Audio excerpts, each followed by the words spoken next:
Acción, tu revista mensual de cine y series, con los mejores estrenos de cine, fichas y reportajes coleccionables, series de televisión y 4 pósters todos los meses. Búscala en tu kiosco. Thank you. Hello, I'm Jesús from Acción Cine magazine in Spain. First of all, thank you so much for this interview and congratulations for an amazing second season, an amazing show. Thank you. Thank you. I really enjoyed the show. I really enjoyed this second season. And you are also newcomers to this show. How's been that experience for you? Because some of the characters are new. I don't want to spoil anything. And some of them, we know them, but with another face, maybe. So how's been that experience for you? I mean, I thought I just had such a good time. You know what I mean? Like I think, you know, the set had a really incredible atmosphere. Everyone was just so relaxed and it was so supportive as well, you know, and so it was really, really exciting because I feel like you were really given the space to explore actually there wasn't anything set. It was like almost like guidelines. And so it was really nice to be able to be there and like figure out how this new character fits in this world, like, you know, physically as well with all of these characters. So it was really, really exciting. It was a great show to join because it's so established, and yet there's so many other actors that join David and Michael throughout each series, actually. So to be one of those and find your own place, as Quelin said, it was just really, you know, it was great fun. Got to learn a lot, actually. I hadn't done the amount of blue, not green, but blue screen, you know, and work on such big sets like the Soho set. So it was just, yeah, popping into a world that we'd seen and now we were part of it. That's really exciting. Yeah. And for me, it was really exciting to join playing a character that existed in the previous season. I think the exciting thing about that is that it just, to me, is a bit of a pinpoint to what the whole show's about. It messes with convention. And I loved that. That just tickled me. And I loved getting into the outfit with the new little extras that my Beelzebub was given.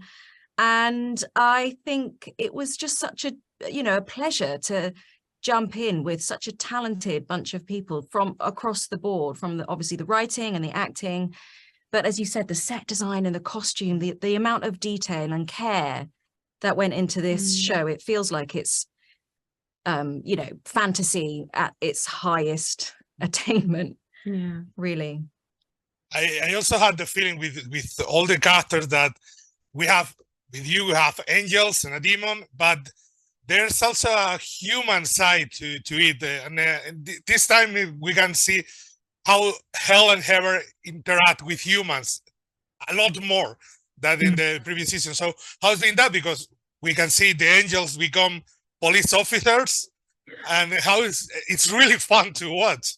For me, I think that was one of the most exciting parts as well to be in, because it's like, you know, for Muriel, it's, you know, they're experiencing, it's so childlike, you're experiencing everything for the first time. And so even something simple as, how do I sit in a chair? Like, do I ingest this? It's a bit too much. It's a bit like just sensory overload everywhere. But then and it fluctuates between being apprehensive, or should I test the waters? And some of it just being like, oh, it's just so cute. How does that work? You know?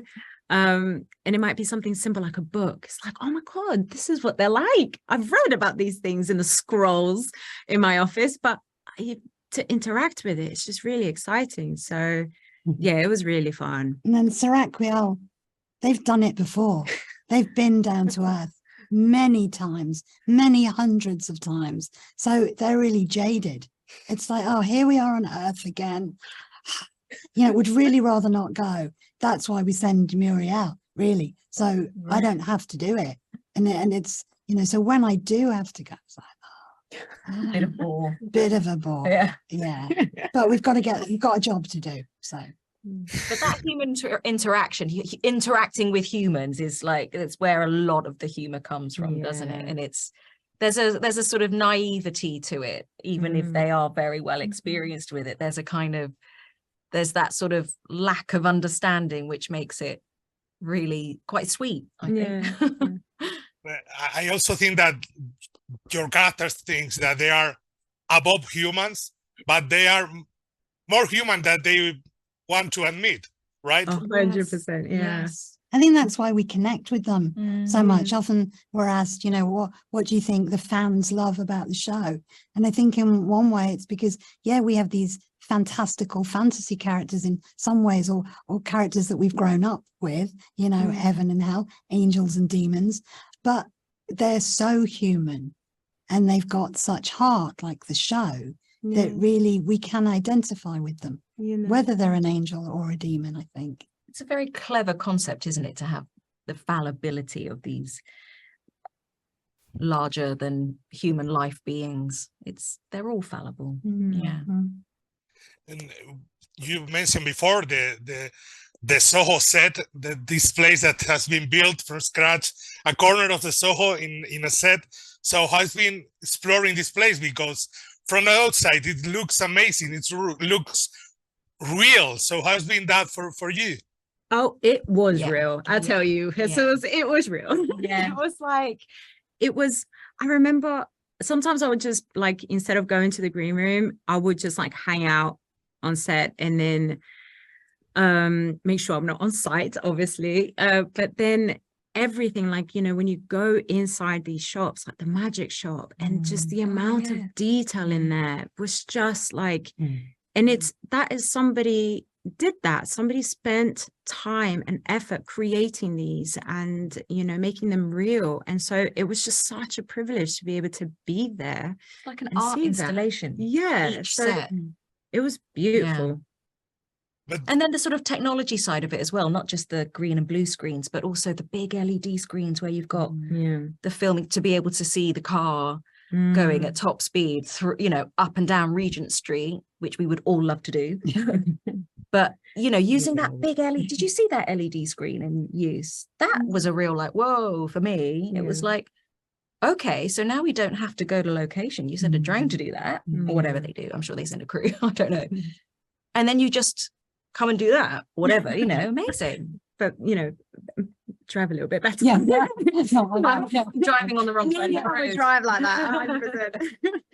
And all the cars on the set, like that. That blew my mind, that we've got an indoor set in Soho, and when they shout action, first action will be for the, supporting artists maybe, or first action will be for the cars as well. That's like, you've got cars indoors, that blew my mind. They went faster than they do in the normal Soho, because it's in central London and it's gridlock. Yeah.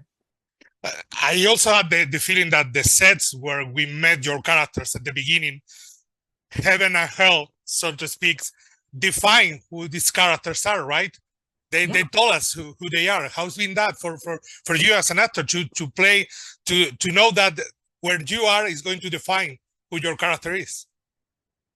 I don't know for you guys, but for me, because the Hell set was incredible, and I've worked with the designer before, so I was familiar with his kind of steampunk kind of, imagining of that kind of world, and I loved it. And like you say, all the supporting artists just bring it, even just how they look and how they apply themselves. But I will say, it was flipping freezing. I thought it was hot in hell. And it was cold in Edinburgh in the middle of winter. In fact, it wasn't even Edinburgh. It was outside of Edinburgh in a factory. But you're like, are you sure this wasn't a prison at some point where the punishment was to be that cold? And then they would spray down the set to be wet. And it just sort of looked a bit like Dirty Protest. You're like, well, that's attention to detail. Was it hot in the heaven set? No. Okay. Well, we all had hot water bottles, right? And we're grabbing onto warm beverages around fires. Yeah, you know what I mean. So we were with big coats on. It was very cold. But you're right. Whether it's the costumes, obviously there's the lines, the text, but absolutely the lands that we find ourselves, our worlds, being in that stark whiteness of heaven, you can't help but take that on, and that affects how you play it. Absolutely. So it's great to have that to help you be even better. Definitely. I have time for a last question. I don't want to spoil anything, but there is a bit of a cliffhanger at the end of the season. So are you ready to go back to this character, or maybe new characters? That's something that this show does in maybe a third season. Yeah, I mean, I would love it, obviously, if Muriel's journey were to continue, but at the same time, you know, if Neil was to write me something else, I would just jump in both feet. Like I trust him completely, and the writers, because, you know, whatever they will come up with, you just know it's just going to give you so much to play with. But yeah, I think it would be really exciting either way. Yeah, can only agree. It would be great if it happens, but for now, it's like, I'm very excited. I haven't seen it yet, so I'm very excited till it comes out. Yeah. Season 2. It's about season 2. Well, it's an amazing season. I can tell you that. I really enjoyed it, and of course, thank you so much. And I hope we can see the journey of your characters go on in a third season, because we love to have a third season. Thank you. Very kind. Thank you so much. Thank you. Bye. Bye. Bye.